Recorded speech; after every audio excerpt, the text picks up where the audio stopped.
Welcome, friends. It is I, ScarfVloged, and it's time for a shorter than normal vlog here. It's still going to have a full-on game, but the wording will not be as much. We just had the Comic-Con vlog, so this one won't be as much, because there's what to talk about, really, since that one was late. All there is really is this Loki remodel and just talking about future stuff. So Loki remodel, okay, he got beefed up. Anubis got beefed up. Who's left? Who's the only scrawny guys left? Pooch and Apollo, I guess. Everyone else is a beefcake or just, you know, jacked. It's just those two as far as I can tell when it comes to the men. Everyone else is just beefy or fat. So it's like odd to see Loki get beefed up. Like, Loki doesn't need to be a beefy guy. Like, Loki is a trickster. He's more about speed and all that stuff. Thor's the power guy, which is why Thor should be more jacked than Loki is. But, okay, Loki's Loki here. He's got that helmet thing. He's more jester looking right there, so he does have a Shaco look to him. Or Shaco, whatever, from League of Legends. But it is just make him have more of a jester look. I get that since he's a god of tricks. But, I don't know. I feel like, I don't know. He feels more generic than newer Loki. The older Loki felt more in a direction, while this one just feels more generic. Like he's just more something that we've seen before in other things, which is a bit unfortunate, I feel. He doesn't look as unique in my opinion. And that's just too bad. Some people are saying he looks more Celtic, or Celtic, however you pronounce that, instead of Norse. I'm like, huh, didn't think of that. Then there's the Infiltrator voice pack, which I liked. I liked it a bit. Apparently everyone thought it was complete crap. I'm like, I thought it wasn't bad. There's other ones that are around this level. It wasn't that bad for it, but no, there you go. And then, of course, there's the Dr. Sylvanas skin, which looks great, which is going to require a crap ton of FP. And the FP is getting kind of out of hand and ridiculous. It's really getting crazy there. What, it's 7,000 for Iron Crow, and then it's going to be 10,000, I think, for Dr. Sylvanas, or 15,000. I can't remember. That is a lot of points. Considering you only get 15 points per game, that is, let's see here, to get Kukulkan skin, you need to win 200 games. Win, not even play, just win 200 games to get the Kukulkan skin. And then, of course, people are saying you can get points out of betting on the Pro League. We'll just pick on the Pro League. But the truth of the matter is, if you got every single one of them right up to the point right now, you'd only get 2,240 points right now, if you got every single one correctly. That is not that much, considering that you need to get 7,000 for Iron Crow and however many thousand for the next skin. That's if you care about the skins. And then you can spend $6, also known as 300 gems, to buy 500 points. So, essentially, well, if you wanted to buy Kukulkan skin, which would be, let's see here, so you would need 1,800 gems in order to get Kukulkan skin. That's more than, you know, a skin should be worth. A skin, like 600, 800, should be really the max there for them. But instead, you're going to spend a lot more than that for that, and 1,800 would be about, here's $6 for 300, so 18, so that's about $36? Jesus Christ, so $36 to get Kukulkan if you only bought him. You didn't play enough for it. You can grind out to get them. You can grind out to get a lot, everything. The problem is how much time that's going to take. I would rather just buy some of these skins than having to play an amazing amount of time and actually buying them for their gem worth, not friggin' like a ton of money to get them. Iron Crow at 7,000 FP is going to take a lot of money to get if you can't play the game as much as other people, but you want to have these skins. And so this process rewards whaling, which is very unfortunate for people who can't be whales, which is a lot of people. Same thing goes for the chest. The chip. Everything that Hi-Rez does with the chest and with the FP and everything, it rewards whales. It rewards being a whale very much, and they get a lot of money out of that. And it just sucks to be everyone else. If you got a skin you want, you just can't really get it unless you're willing to shell out more money for them. It's nice to have this FP option to play a lot for them, but it's also, holy crap, that's a lot of games to get them. And just, I don't know, on principle, I don't really like the idea of buying FP points with gems. I just don't like the idea of having skins that require you to play the crap load out of the game or spending a bunch of money to get them instead of just being able to get them. Like the Odyssey skins, like the Archon Thanatos skin, you got it by buying a lot of skins and icons and stuff. You didn't just spend a bunch of money for that skin, you got a bunch of other skins to get it. And you knew what you were getting there, and you knew exactly how much you needed to get that skin. While as chests are, you never know how much it's going to take to get a thing. While as with this FP points. You gotta just grind out a bunch of wins or just a lot of money to get them. And there's a lot of people saying that you can get the points easily. You get the points easily by just picking the pros, and they're full of crap because, like I said already, the most you can get is 2240. That's the most you can get at the moment. By the end of the year, it'll be maybe 5,000-6,000 if you correctly pick everything. But that isn't enough to get everything. And then, of course, of course, you should be playing the game. But you can have bad runs, and you can just have not as many wins going on here. Considering that we should all have a 50% win rate, that means everything should just be double on the number, which means it takes 200 wins to get the Kukulkan skin. That means it takes 400 games to get the Kukulkan skin. And someone did the math on, just say you got freaking 10-minute surrenders for 200 games. You put all the time together, and that's 2,000 minutes. 2,000 minutes is 33 hours. That is a lot of time to get a skin, and you can get that over like months of play, and that'll be fine for something like Kukulkan. But Iron Crow, you might not get it, you might get it. But then Dr. Sylvanas, that's going to be a pain in the butt again. They're not even done adding to it, so there's a concern there. But on top of that is the other feeling about exclusive skins, and limited skins, and the base skins you can buy and stuff like that. The percentages were, was it 48% of the skins are purchasable by gems. 48%. Everything else is you can't get it anymore because it was a certain event or whatever. Maybe, or the Odyssey, or they're in chests, or stuff like that, which means they're exclusive or limited, meaning that you can only get them if you buy from chests. You can only get them if you were in the Odyssey last year. You can only get them if they're going to be in the future Odyssey. You can only get them in whatever, in this or that, or like Poseidon, where you can only get him if you bought him before the launch tournament. You can only get Ymir if you played during beta and got to like level 15 or 20, I can't remember right now, or maybe level 30, I can't remember. Like, but those are the small ones. But the bigger ones is like Summer Smite. You only get them during the summer. Then you've got the Odyssey skins. You'll never see those again for the most part, unless they put them in chests, which has happened. Or double check here. Yeah, there's skins that. Let's see here. Has any of them actually been? No, wait, no. Wait. Have any of the Odyssey skins been put up again? I can't remember off the top of my head. Let's see here. I feel like I have seen a couple of them, so I think they have gone up. I just can't remember off the top of my head right now. But the skins that'll never come out again are Thanatos and, of course, the Fire Agni, Inferno Agni, I think it was. There's certain skins that'll never come again. There's certain skins that we'll see again in chests and stuff like that, and you just never get a chance to directly buy them. There's the holiday skins as well. Only get them during the holidays, but you can't buy them directly. You have to buy them through chests. It's very unfortunate, all these exclusive skins that you can't just get when you want them. You have to wait for a certain event, or do you have to buy them from chests, or you will never get them again. Like, if you came in late, you're never going to get those skins. And the defense to that is, well, if they didn't make them limited or exclusive, then people wouldn't buy them, then they wouldn't get the prize pool they need for the SWC and for the tournament and stuff like that. But the problem for that as well is, this is a digital media. Artificial limiting, which makes none of the sense, is really odd. You should really just let people get the skins they want. They're willing to put the money down for it. Especially for people who discover Smite later. This is the one thing that's really unfortunate for people is, maybe you just weren't able to play Smite then. Maybe you didn't know Smite existed in the future, or whatever reason. And there's all these amazing skins that you'll never get to play. You will never get to use. You'll never get to buy them. You'll never have a chance to use them. And that's unfortunate. This is the thing that I do not understand about rarity in the digital media, is why that is. Why can you not let people buy what they want? Because down the line, you'll get more purchases there.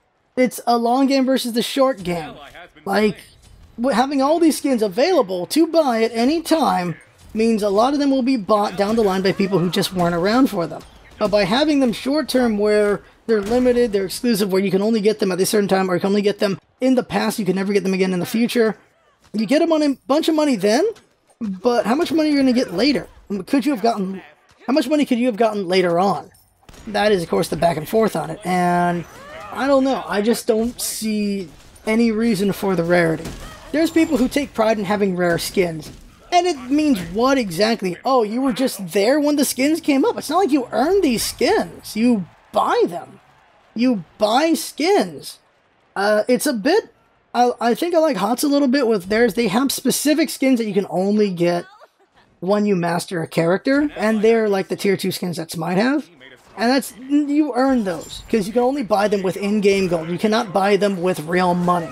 So there's a thing there. Like, you earn those skins. Like diamond skins, yeah, you play a lot, you earn that skin. You still gotta buy it, but the way HOTS does it just feels right, because it's not just, of course, a recolor kind of thing. They add a little bit more detail to them. They're tier 2 skins.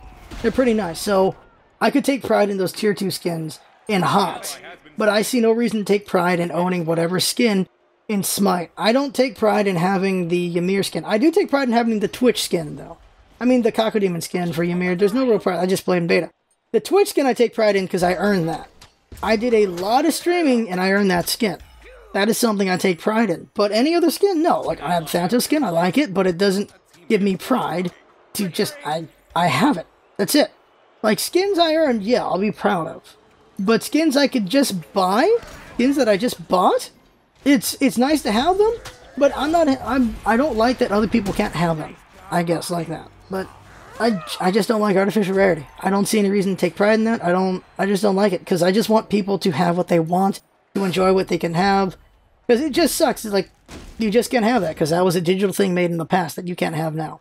And it just doesn't work to me. It really doesn't. But maybe on the business side it does work. I have no idea.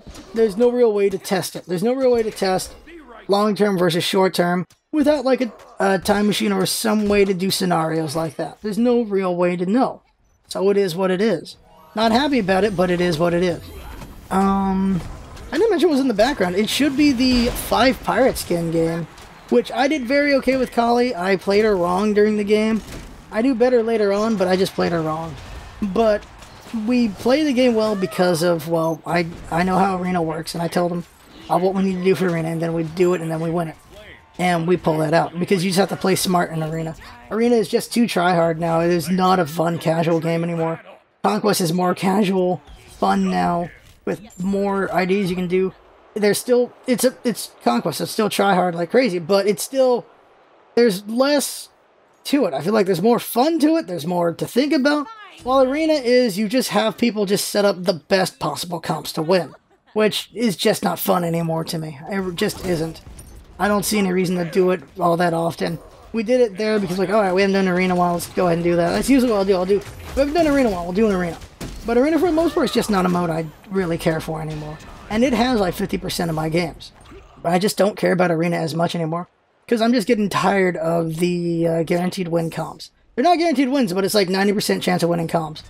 And the only way to combat that is building your own comp like that. And that means you can't just play a god for fun. So, no. Just not as much Arena.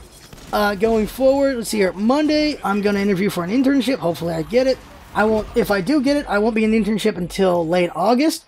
At that point, I'll be working in the mornings, which will affect stream time and how much YouTubing I can do. And when that happens, we will see a shift in something. We'll see a shift in when the stream times will be. We'll see a shift in potentially how much content gets made, or when it gets made. Stuff like that, we will see a shift in, for sure. Because I want to still stream a bit, but I also, of course, need to get the YouTube content going. And of course, I need to maintain still doing guides. Coming up is going to be a jungle guide, then we're going to do the Kabrakan guide, and then do a Chunk guide, and then go forward from there.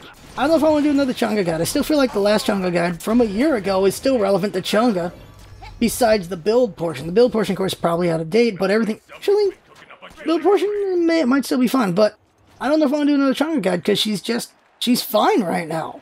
I wouldn't do a Changa guide like a month ago, because mages were crap, but now she's good again.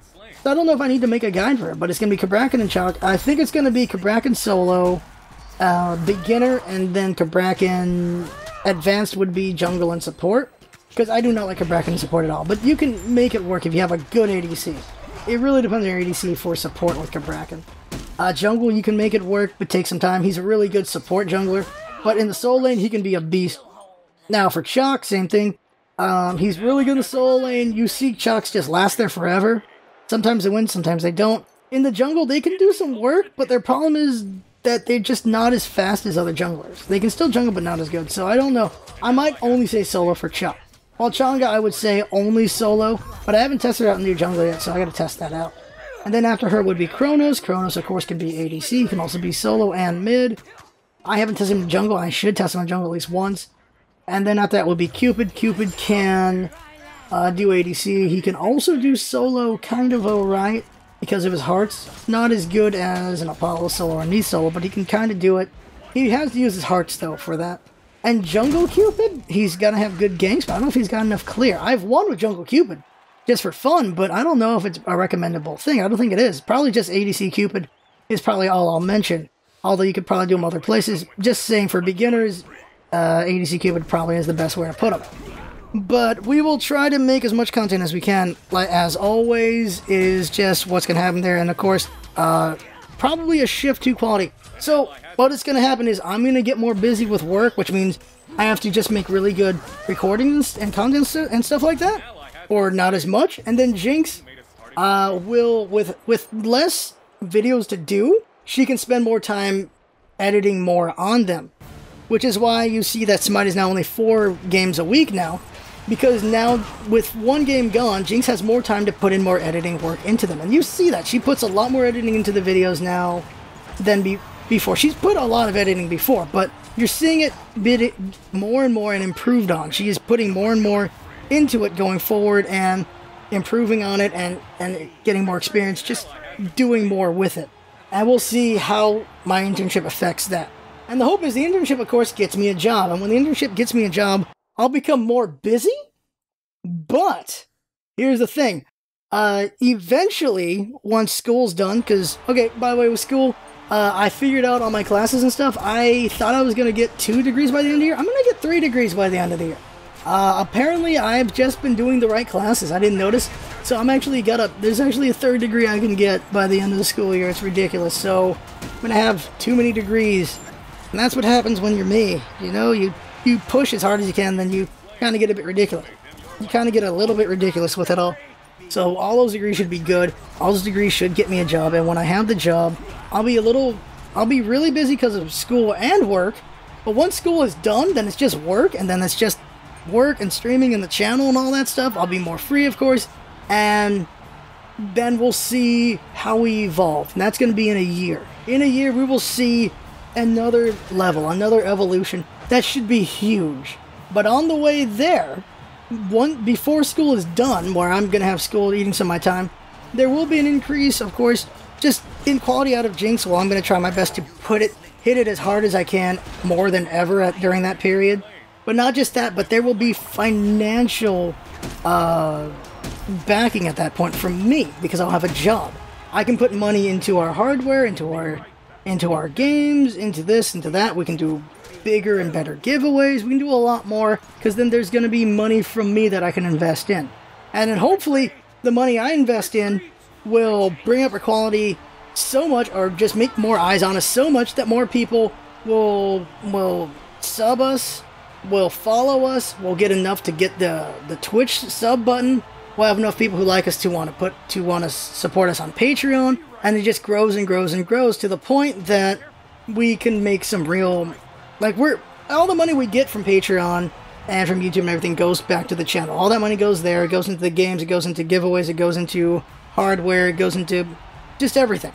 All the money goes back into it, and we're just able to improve thanks to it, and that's great. But of course, as we've said many times before, at the end of the day, years from now, the goal is for the Patreon to grow enough that Jinx could go full-time, and then we could see her become even more amazing than she already is. And then over time, that Patreon increases more, or whatever revenue streams become in the future, whatever they are in the future, they increase to the point then I can go full-time. And then with both of us full-time, we're going to be even more amazing, right? Like, we're going to do that, and then maybe we can even invest in a studio, and just stuff like that. Just being able to grow the channel, being able to grow the community, being able to give more to the community. All these things, that is always the goal, that is always the hope.